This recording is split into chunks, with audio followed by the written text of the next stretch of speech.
katika Bwana tunapoadhimisha sherehe kwa heshima ya Bikira Maria, kwa heshima ya Bikira Maria. Malaika wanashangilia kubalizwa kwake mbinguni.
Katika Bwana tunapoadhimisha sherehe kwa heshima ya Bikira Maria, tufurahi sote katika Bwana tunapoadhimisha sherehe kwa heshima ya Bikira Maria.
siku kubwa kwetu, kwa sababu Bikira Maria mpalizi wa mbinguni ndiye mama yetu, ndiye msimamizi wetu na mwombezi wetu, mwombezi wa seminari yetu. Niwaalike basi kusali kwa ajili ya jina za seminari yetu, hasa tukiwaombea ninyi wa seminaristi ambao mnaitikia sauti ya Mungu, naendelea kumsikiliza Roho Mtakatifu anayewaita kuwa watendakazi katika shamba la Bwana kama ombezi ya Bikira Maria. Basi wote tuweze kufikia miito yetu, tuziombee pia familia zetu, wazazi, walezi, tuombee pia wafadhili wetu mbalimbali. Kusali kwa namna pekee tukiwakumbuka wagonjwa katika jumuiya yetu, kumwambia Bikira Maria kwa wagonjwa wapate kupona. Tusali pia kwa ajili ya kuombea maandalizi ya sherehe ya mama zetu wa Walter Day Jumamosi ijayo kama ya leo. Basi Mungu endelee kuwabariki wamama hawa wanaoombeni, wanaoombea seminari yetu na wanaotoa matoleo mbalimbali kwa ajili ya kuitengeneza seminari yetu. Tuwakumbuke pia waliotangulia mbele ya haki, hasa waseminaristi wenzetu, mapadre, baba kardinali. Mwenyezi Mungu awape pumziko la milele huko mbinguni. Wapendwa, tupite dhambi zetu ili tupate kumtolea Mwenyezi Mungu sadaka safi na takatifu.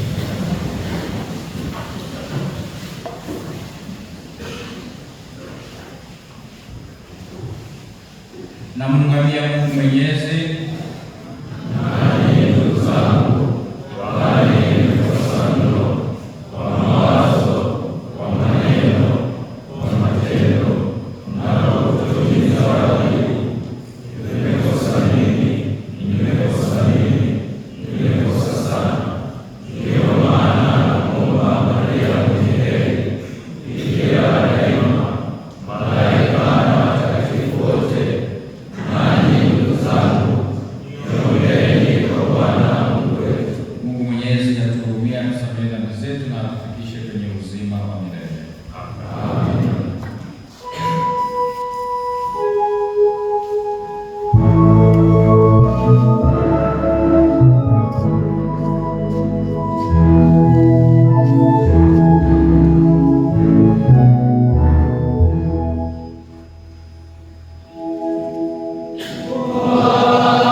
Mungu Mwenyezi wa milele, ulimaliza mwili na roho kwenye utukufu wa mbinguni Bikira Maria sina roho mzazi wa mwanao. Unapoomba yetu yatafute daima kwa bidii mambo ya mbinguni, na hivi tustahili kushiriki utukufu wake kwa njia ya Bwana wetu Yesu Kristo mwanao, anayeishi na kutawala naye katika umoja wa Roho Mtakatifu, Mungu milele na milele.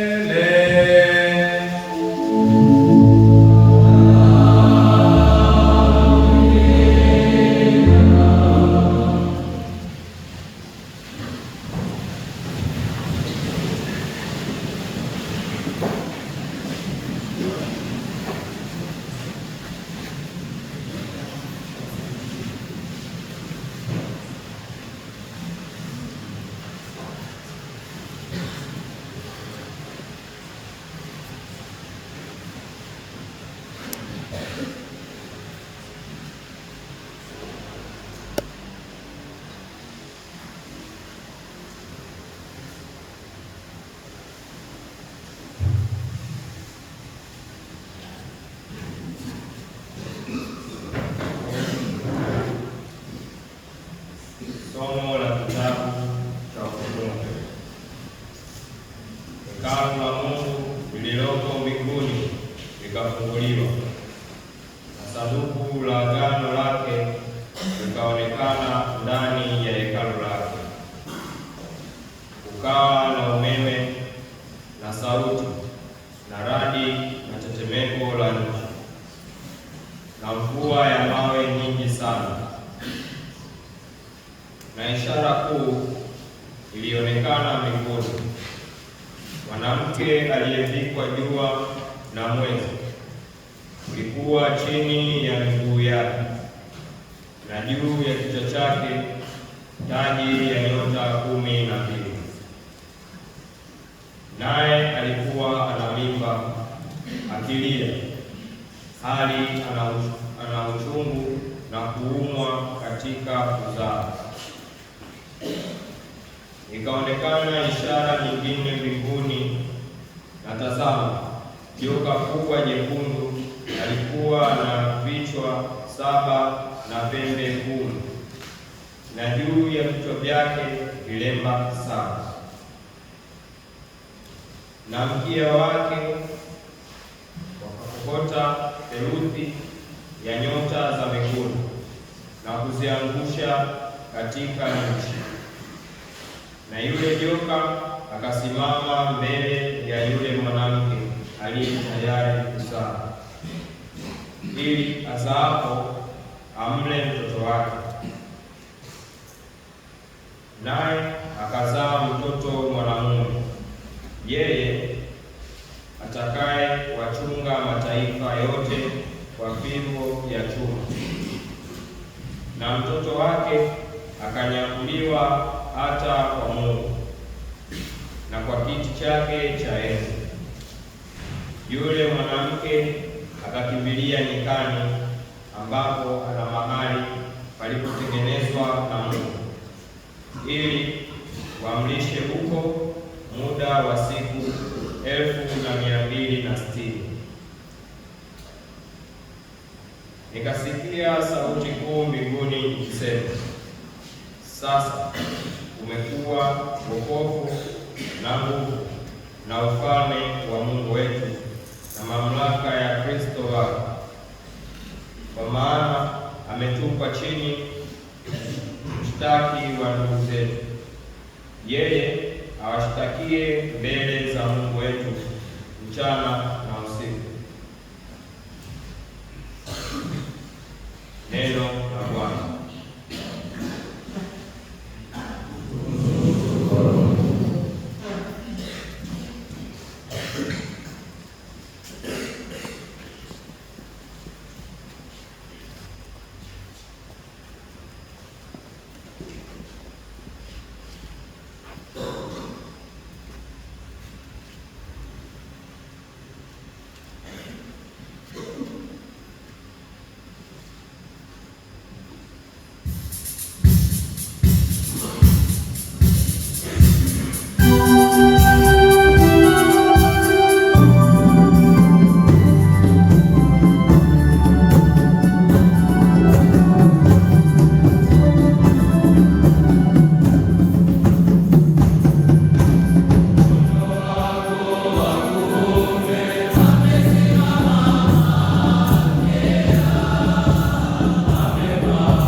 katika wafu, limbuko lao waliolala.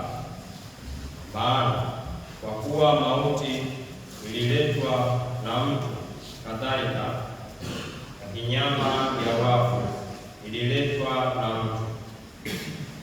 Kwa kuwa kama katika Adamu wote wanakufa, kadhalika na katika Kristo wote watahuishwa. Lakini kila mmoja mahali pake, limbuko ni Kristo, baadaye walio wake Kristo atakapokuja. Hapo ndipo mwisho, atakapompa Mungu Baba ufalme wake, atakapobatilisha utawala wote na mamlaka yote na nguvu. Maana sharti amiliki yeye, hata awaweke maadui wake wote chini ya miguu yake. Adui wa mwisho atakayebatilishwa ni mauti. Neno la Bwana.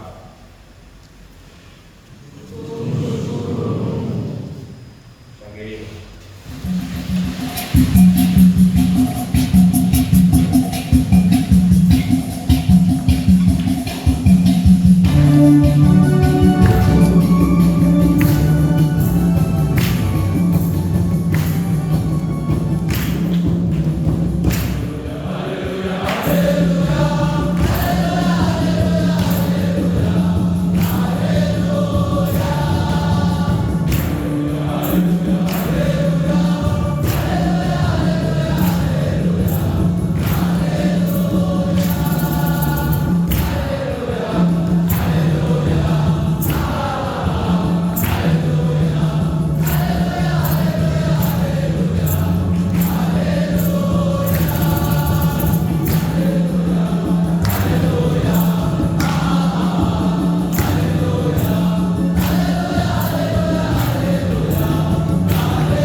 ilivyoandikwa na Luka.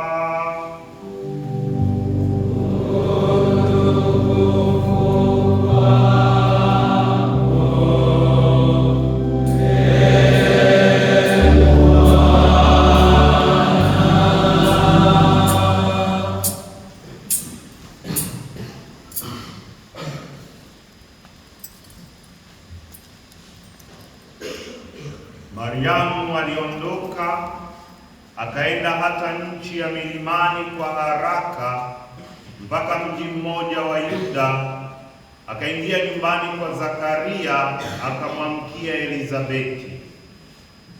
Ikawa Elizabeti aliposikia kule kuamkia kwake Mariamu, kitoto kichanga kikaruka ndani ya tumbo lake.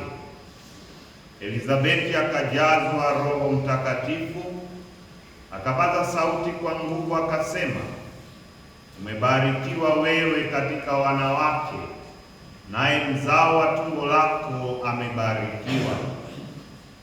Limenitokeaje neno hili, hata mama wa Bwana wangu anijilie mimi?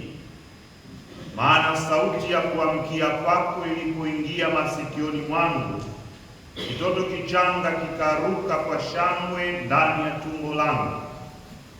Naye heri aliyesadiki, kwa maana yatatimizwa aliyoambiwa na Bwana. Mariamu akasema, moyo wangu wamwadhimisha Bwana, na roho yangu imemfurahia Mungu Mwokozi wangu, kwa kuwa ameutazama unyonge wa mjakazi wake.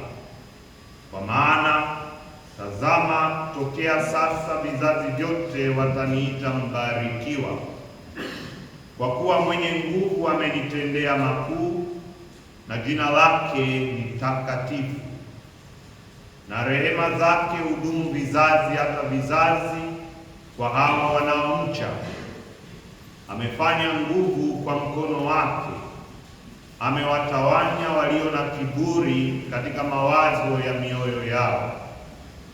Amewaangusha wakuu katika viti vyao vya enzi, na wanyonge amewakweza. Wenye njaa amewashibisha mema, na wenye mali amewaondoa mikono mitupu. Amemsaidia Israeli mtumishi wake, ili kukumbuka rehema zake, kama alivyowaambia baba zetu Ibrahimu na uzao wake hata milele. Mariamu akakaa naye kadiri ya miezi mitatu, kisha akarudi kwenda nyumbani kwake.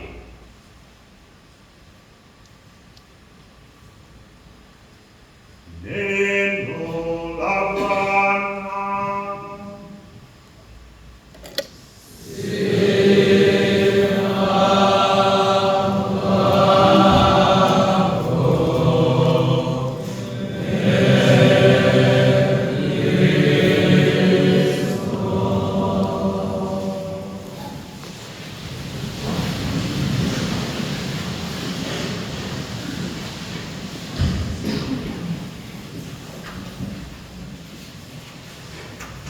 Ndugu zangu wapendwa katika Kristo, tunafanya tafakari ya neno la Mungu katika siku hii ya leo, ambapo tukiunganika na kanisa zima tunaadhimisha sherehe ya kupalizwa mbinguni mwili na roho Bikira Maria.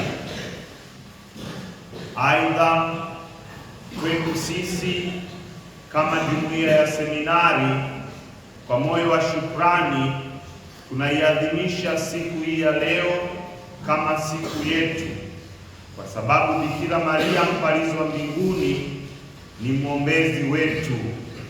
Ni siku yetu, ni siku ya furaha, ni siku ya shukrani, ni siku ya kujikabidhi tena upya kwa maombezi na maongozi ya Mama Bikira Maria mpalizwa mbinguni. Na si jambo la bahati mbaya kwamba Bikira Maria mpalizwa mbinguni ni msimamizi na mwombezi wa seminari hii, kwa sababu maisha ya seminari kama yalivyokuwa maisha ya Bikira Maria ni maisha ya tumaini la kufikia utukufu kwa njia ya utii, unyenyekevu na uaminifu, mambo ambayo tunayaona vizuri kabisa katika nafsi ya Bikira Maria mpalizwa mbinguni. Kanisa linafundisha nini kuhusu sherehe hii, fundisho hili la kupalizwa mbinguni mwili na roho kwa mama yetu Bikira Maria?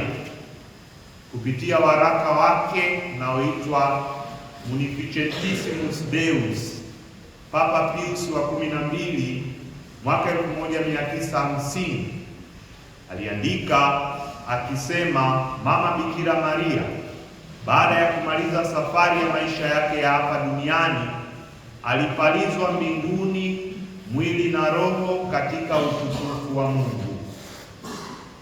Hili si matokeo ya juhudi au bidii yake mama yetu Bikira Maria, bali ni kazi ya Mungu mwenyewe. Bikira Maria mpalizwa mbinguni ni matunda ya kazi ya ukombozi iliyokamilika. Yeye ni kielelezo cha Mungu mwenyewe anayeokoa, Mungu mwenyewe ambaye kwake hakuna linaloshindikana.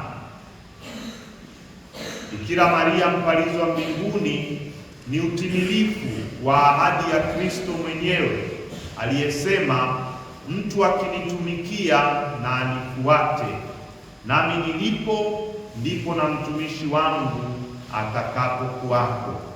Ndivyo tunavyosoma katika Injili ya Yohane sura ya 12 aya ya 26. Na tunaona katika nafsi ya mama Bikira Maria utii, unyenyekevu na uaminifu. Tangu alipokubali, aliposema ndio kwa neno la Mungu, akabaki mwaminifu mpaka mwisho, akawa mama wa mkombozi, na sasa anashirikishwa utukufu wa Kristo. Kristo ambaye ametukomboa sisi sote anamshirikisha utukufu huo. Amebaki mwaminifu na ahadi ile ya Kristo inatimia kwake.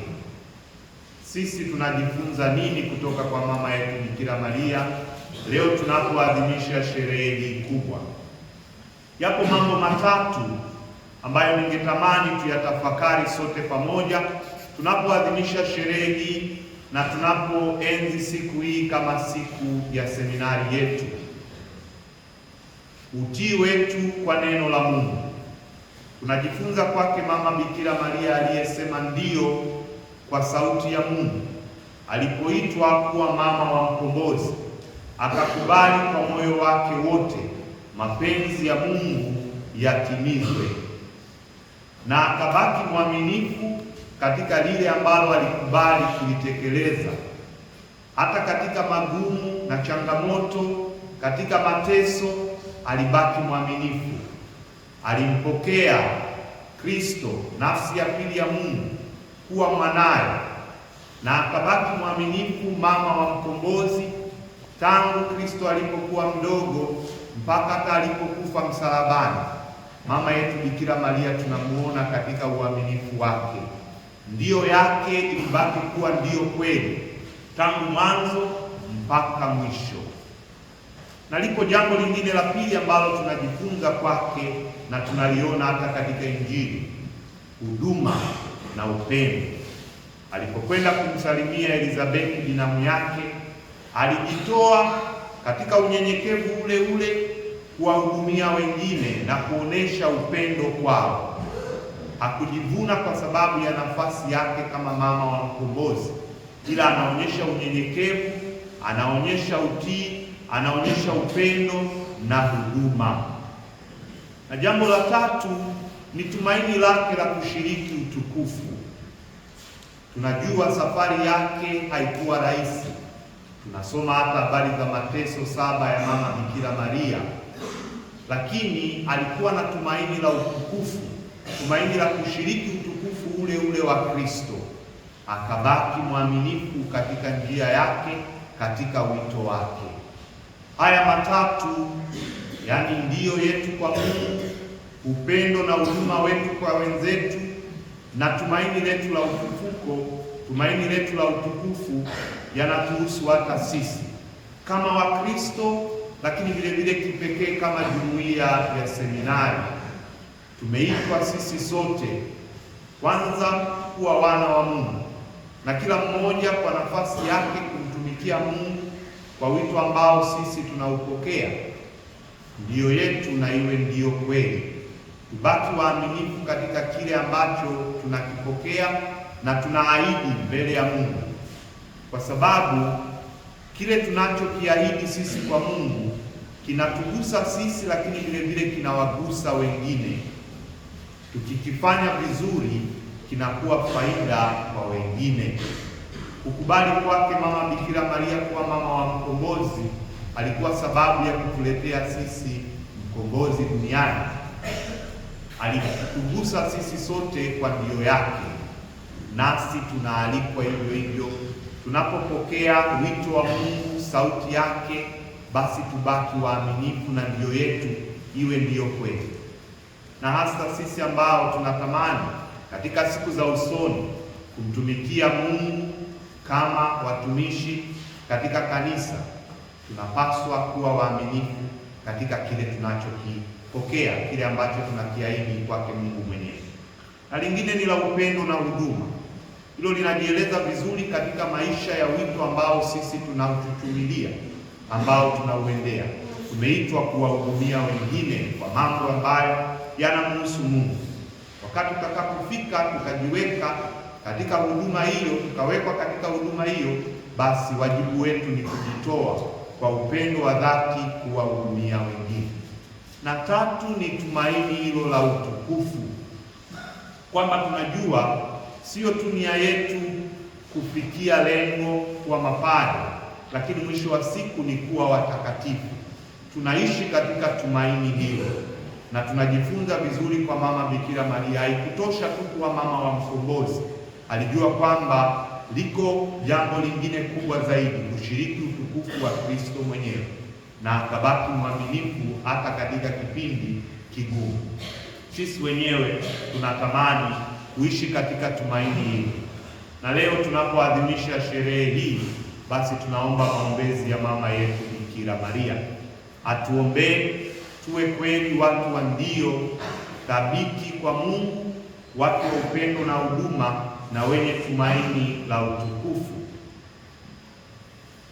Miaka michache iliyopita nilisoma kibonzo kimoja ambacho nafikiri kinaweza kuwa msaada kwetu kutafakari vema ndio ya mama Bikira Maria katika siku ya leo. Kama tutasahau mambo mengine yote, labda tutakumbuka kibonzo hiki. Mtoto mmoja ambaye hakupenda kwenda shule, alichukia kwenda shule, kwa hivyo kila siku alitafuta sababu ya kukwepa kwenda shule. Leo angeamka na kusema daftari langu silioni, au hivi nimepoteza kitu hiki, najisikia vibaya, siwezi kwenda shule.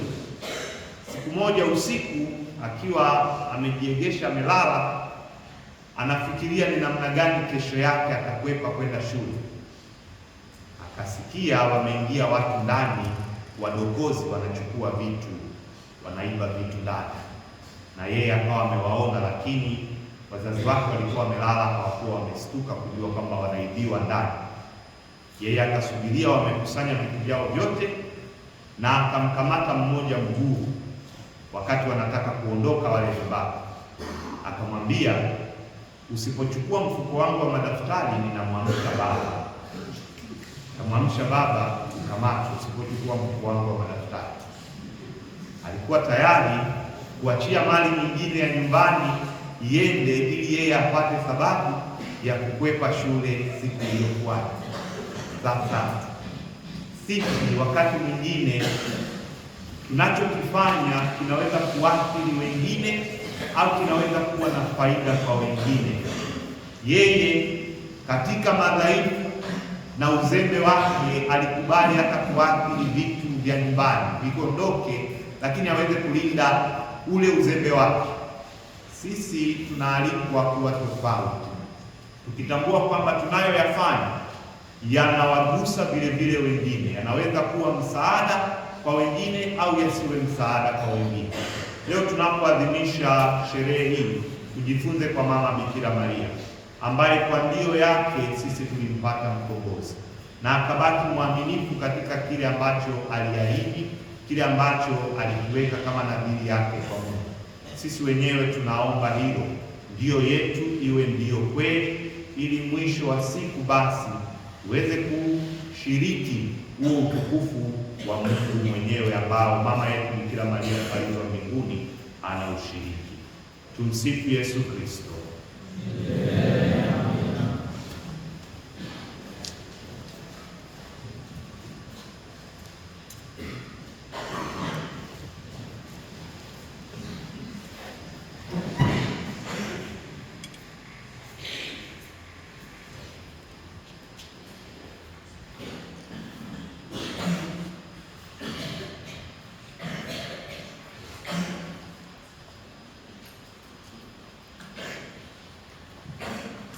Tusimame tukiri imani yetu.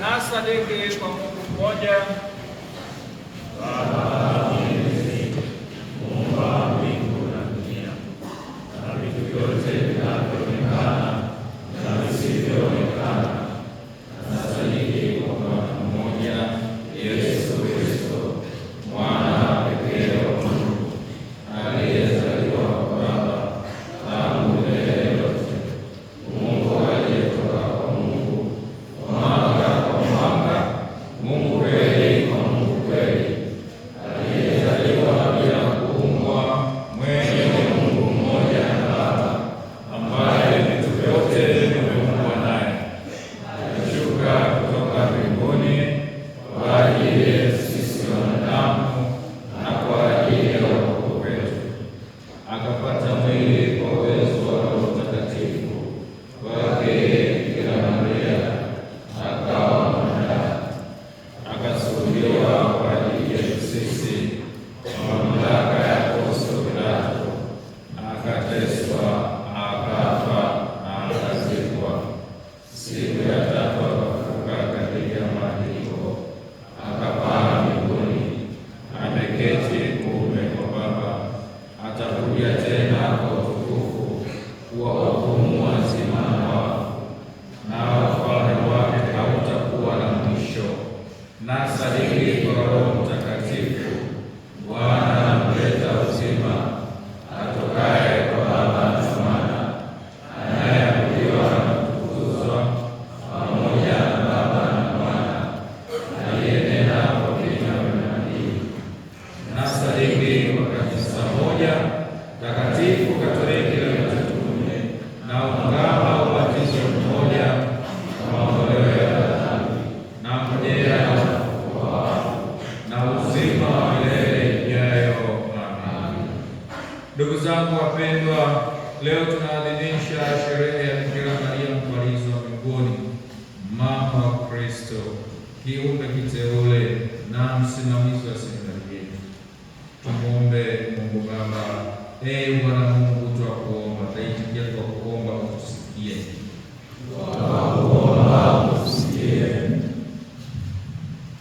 Utupe moyo wa mapendo kama mama yetu Bikira Maria.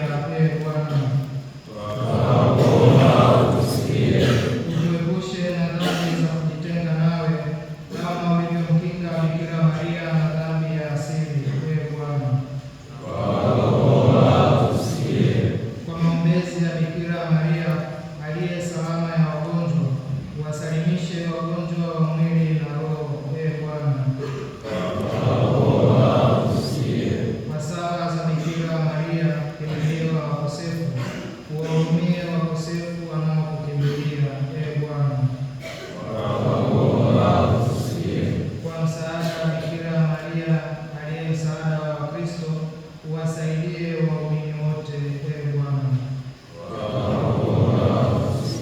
kwa maombezi ya Mama Maria malkia wa amani, uyajalie mataifa yote amani na raha. Ee Bwana, kwa maombezi ya Mama Maria aliye malkia wa ulimwengu, utuokoe na matetemeko ya nchi, mafuriko na majanga yote. Ee Bwana,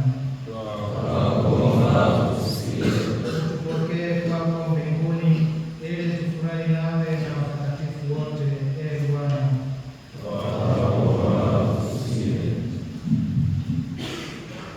Tuwakumbuke ndugu zetu marehemu Baba Kardinali Pengo, marehemu mapadri waliohudumu katika seminari yetu, waseminaristi waliotangulia mbele ya haki, wazazi, walezi, walimu, kwa maombezi ya Bikira Maria na kwa utumishi wao wapokelewe kwa mbinguni. Ee Bwana, Ee Mungu Baba wa mbinguni, tunakushukuru kwa sababu mama wa Kristo ni mama yetu pia. Kwa ajili yake utulinde kwa mapendo yake Baba, tupate kupendeza. Tunaomba hayo kwa njia ya Kristo Bwana wetu.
Bwana, sadaka hii tunayokutolea kwa uchaji pale kwako, na kwa maombezi ya Bikira Maria mtakatifu aliyepalizwa mbinguni, mioyo yetu iliyowashwa moto wa mapendo ikutamani daima kwa njia ya Kristo Bwana wetu.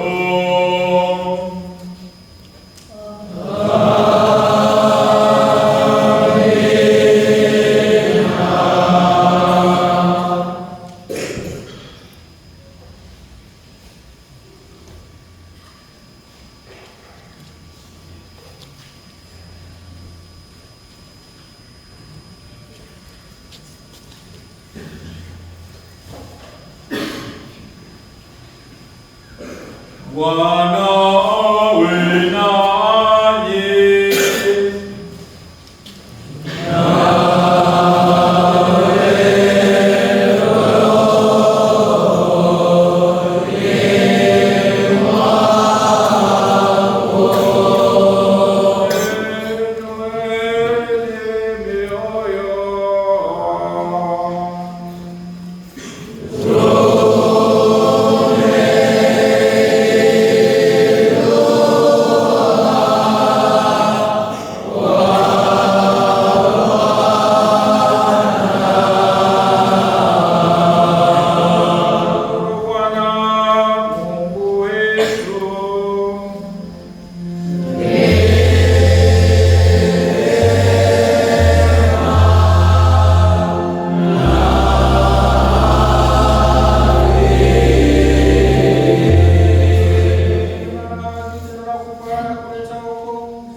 Yeye pia ni kielelezo cha faraja kwa taifa linalosafiri kwa matumaini ya uhakika.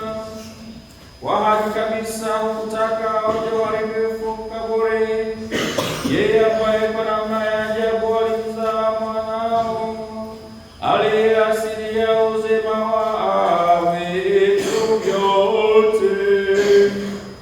Kwa sababu hiyo sisi pamoja na malaika wa mbinguni tunakusifu tukiungama kwa furaha.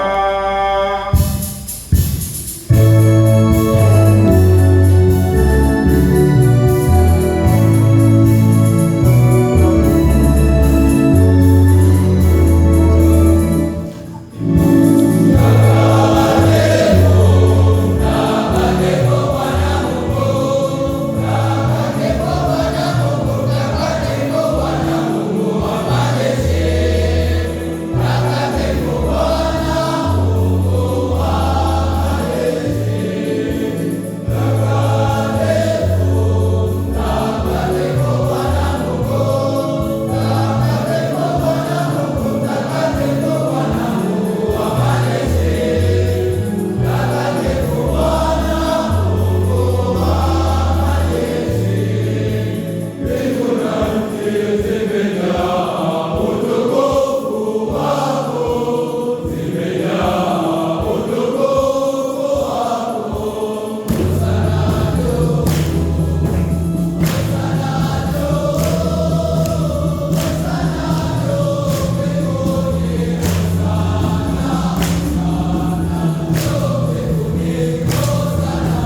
Bwana kweli kwa mtakatifu na kila kiumbe kilichoumbwa na maana kwa njia ya mwana wa Bwana wetu Yesu Kristo na kwa uwezo ndani ya Roho Mtakatifu na mitia uzima wa vitu vyote na kuvitakatifuza, wala huachi kusanya watu kwako, ili toka mawia juu hata macho yake dhabihu safi itolewe kwa jina lako. Basi yeye Bwana, tunakusihi kwa unyenyekevu vipaji hivi ambavyo tunakutolea ili uvitakase, upende kuvitakatifuza kwa Roho huyo huyo, ili viwe mwili na damu ya mwanao Bwana wetu Yesu Kristo aliyetuamuru tuadhimishe mafumbo haya. Maana yeye mwenyewe usiku ule alipotolewa alitoa mkate na akikushukuru, aliubariki, akaumega na akawapa wafuasi wake akisema, twaeni mnywe nyote, huu ndio mwili wangu utakaotolewa kwa ajili yenu.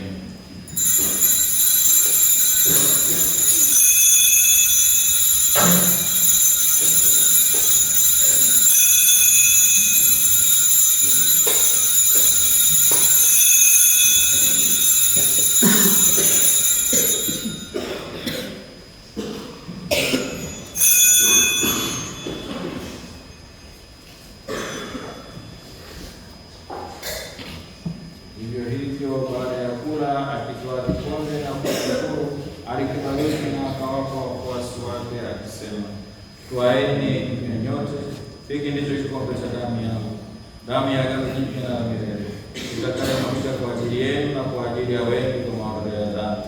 Fanyeni hivi kwa ukumbusho wangu.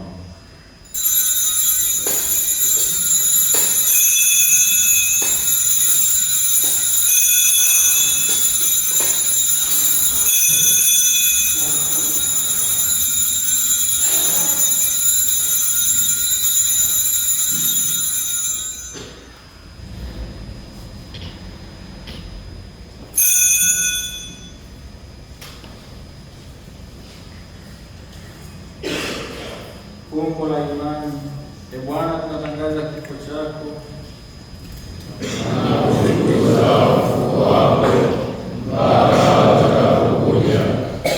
Bwana, tunapoadhimisha ukumbusho wa mateso ya mwanaye aletaye wokovu pamoja na ufufuo wake wa ajabu na kupaa kwake mbinguni, tunapotazamia ujio wake wa pili, tunakutolea kwa shukrani sadaka iliyo hai na takatifu. Tunakuomba uangalie matoleo ya kanisa lako na kwa kumtambua aliye kafara anayeweza kutolewa kwa sadaka ya kifo chake, ili tunaotiwa nguvu pamoja na damu ya mwanao na kujazwa Roho wake Mtakatifu, tupate kuwa mwili mmoja na roho moja katika Kristo. Yeye akifanya sisi tuwe kwako sadaka timilifu ya milele, tuweze kuurithi pamoja na wateule wako, kwanza kabisa pamoja na Maria mwenye heri mama wa Mungu na Mtakatifu Yosefu wake Bikira na mitume wako wenye heri na mashahidi wako watukufu na watakatifu wote ambao tunategemea kupata neno msaada wa maombezi yao mbele zako. Tunakuomba Bwana, huyu aliye kafara na upatanisho wetu, alete amani na wokovu duniani kote, upende kuliimarisha katika imani na mapendo kanisa lako na usafiri hapa duniani, pamoja na mtumishi wako Baba Mtakatifu wetu leo na askofu wetu mkuu Yuda Tadeus Ruwaichi, askofu msaidizi Henry Mchamungu, pamoja na maaskofu wote, waklero wote na watu wote unaowafanya kuwa taifa lako. Sikilize kwa wema sala za jamani mlioita hapa mbele yako. Baba uliye mtakatifu, kwa huruma yako wakusanye kwako wanao wote waliotawanyika popote duniani. Wapokee kwa wema katika ufalme wako ndugu zetu marehemu na wote walioaga dunia wakiwa wamekupendeza. Nasi tunatumaini kufika katika ufalme huo, ili pamoja tushibishwe milele kwa utukufu wako, kwa njia ya Kristo Bwana wetu, ambaye kwa njia yake na ujalia ulimwengu mema yote.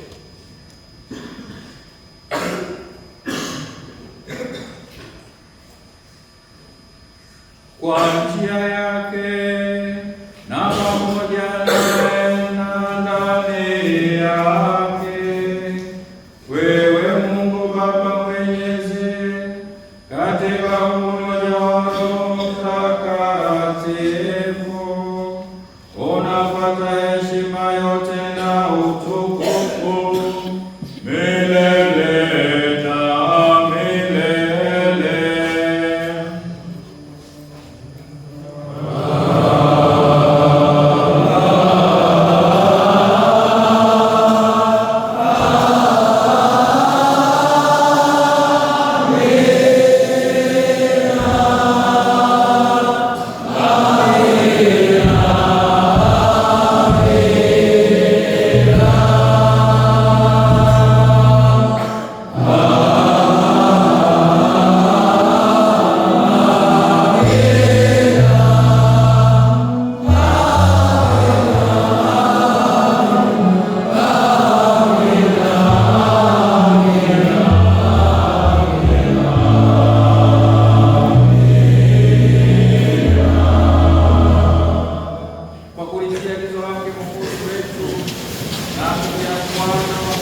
Mwenyezi Mungu, tukiwa na imani tunakuruhusu kusali: Baba yetu uliye mbinguni, jina lako litukuzwe, ufalme wako ufike, utakalo lifanyike duniani kama mbinguni. Utupe leo mkate wetu wa kila siku, utusamehe makosa yetu kama tunavyowasamehe sisi waliotukosea, usitutie katika kishawishi, lakini utuokoe maovuni. Bwana, tunakuomba utuokoe katika maovu yote, tujapokuwa majaribu, kusudi kwa msaada wa Roho yako tuokoe daima na dhambi, wala tusifadhaishwe na jambo lolote, tunapotazamia mbele ya heshima ya Bwana wetu Yesu Kristo.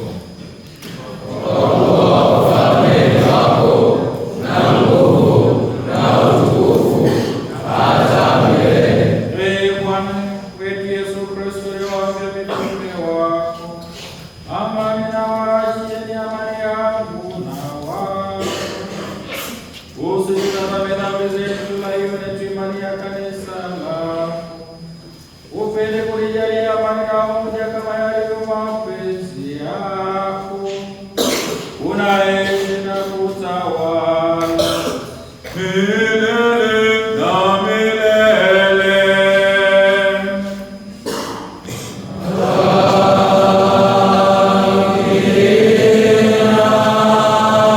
Bwana iwe daima nanyi.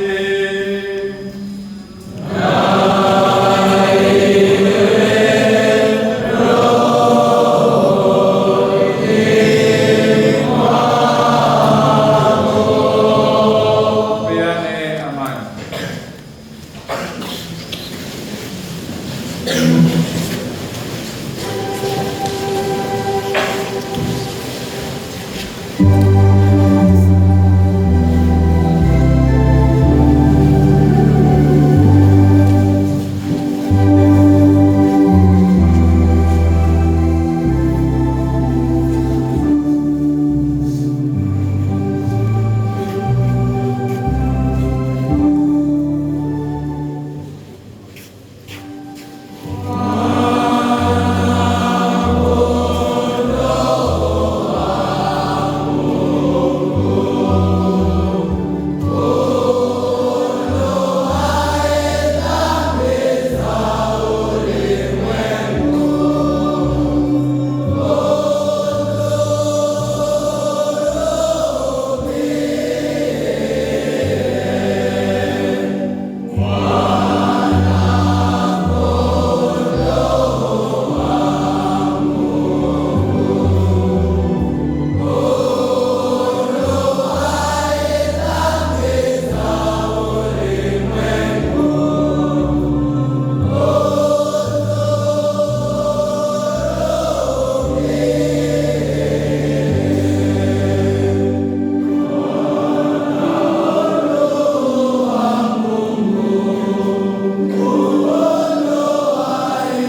Tazama mwana-kondoo wa Mungu, tazama anayeondoa dhambi za ulimwengu. Heri hao wale wote walioalikwa kwenye karamu ya mwana-kondoo. Bwana, sistahili kwako, lakini sema neno tu, na roho yangu itatoka. Ndani ya Kristo atulinda, tuponya ya uzima wake. Amen.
vizazi vyote wataniita mbarikiwa, kwa kuwa mwenye Mungu amenitendea makuu. Tuombe.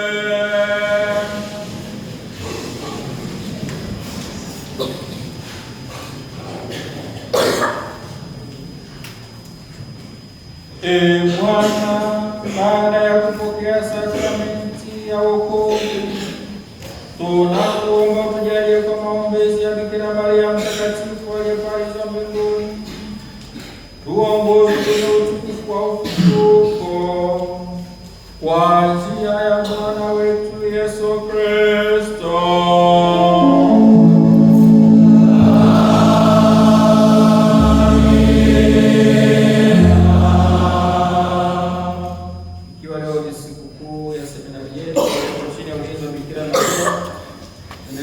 Bikira Maria atusikilize kwa sala zake bora. Salamu Maria.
Mtakatifu Yosefu, msimamizi wa jimbo letu. Watakatifu somo roho za waamini marehemu wapate rehema kwa Mungu, wapumzike kwa amani. Basi baada ya wimbo wa mwisho tutakuwa na tukio la picha ya kwanza, wapate wote walioshiriki misa hii takatifu, na picha ya pili pamoja na mapadri wetu. Ile tutapiga wakati mwingine. Baada ya adhimisho hili mwe na muda wa mapumziko. Baadaye mchana saa 7 chakula kitakuwa tayari. Alafu baadaye bonanza Simba na Yanga. Washindi watapata zawadi. Sawa?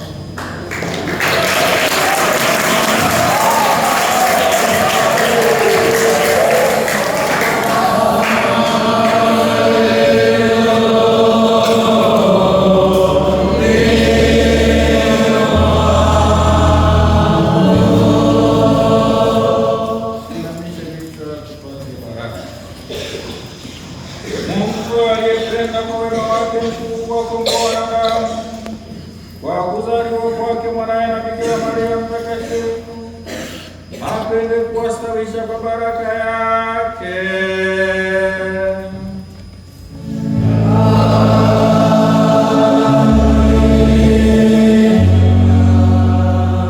Kwa maombezi ya Bikira Maria mpalizwa mbinguni, mjalie kutambua daima na popote ulinzi wake, ambaye kwa kupitia kwake mmestahili kumpokea Muumba wa uzima.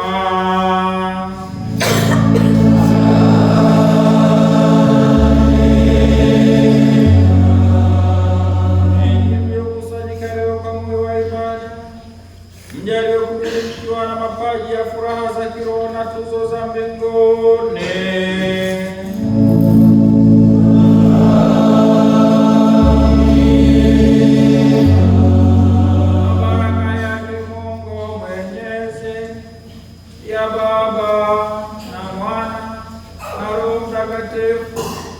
Iwashukie na ikae nanyi daima.